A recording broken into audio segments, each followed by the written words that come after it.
ka ba nagtataka kung bakit may pulang palong ang tandang? Halina't alamin sa kwentong bayang ito. Isang araw, may mag-amang napadpad sa isang baryo sa Masbate matapos silang abutan ng malakas na bagyo. Ang ama ay kilala bilang isang mahusay na salamangkero. Tinawag siya ng mga taga-Nayod na si Iskong Salamangkero, isang taong magalang, masipag at madaling pakisamahan. Sa paglipas ng panahon, nakahanap siya ng lupang masasaka at dito nagsimulang mamuhay ng payapa ang mag-ama. Ngunit taliwas sa ugali ng ama, ang kanyang anak na si Pedrito ay tamad at labis na mahilig sa sarili. Mahilig siyang mag-ayos ng kanyang itsura at magpabida sa mga dalaga.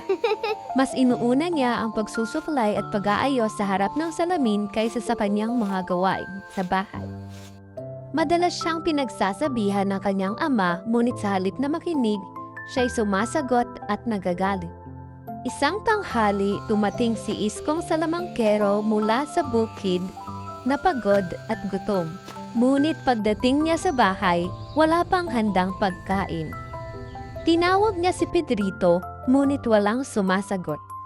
Nang puntahan niya ito sa silid, nakita niyang abala ang anak sa harap ng salamin, hawak ang isang pulang suklay at patuloy sa pag-aayos ng buhok. Nakiusap ang ama na magluto na si Pedrito dahil gutom na ito. Ngunit padabog siyang sinagot nito na kung siya ang nagugutom ay siya dapat ang magluto.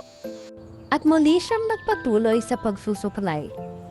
Dahil dito, nag-apoy ang galit ng ama. Sa tindi ng kanyang pagkadismaya, kinuha niya ang pulang suklay at mariing idiniin ito sa ulo ng anak. Kasunod nito ang pagsumpa kung ito ang inuuna ng kanyang anak ay manatili nawa ang suklay sa kanyang ulo. Sa isa maiglap dahil sa kapangyarihan ng salamangkero, nagbago ang anyo ni Pedrito. Siya ay naging isang tandang at ang pulang suklay na hawak niya ay naging pulang palong sa kanyang ulo. At mula noon, sinasabing iyon ang dahilan kung bakit ang mga tandang ay may mapupulang palong hanggang sa kasalukuyan.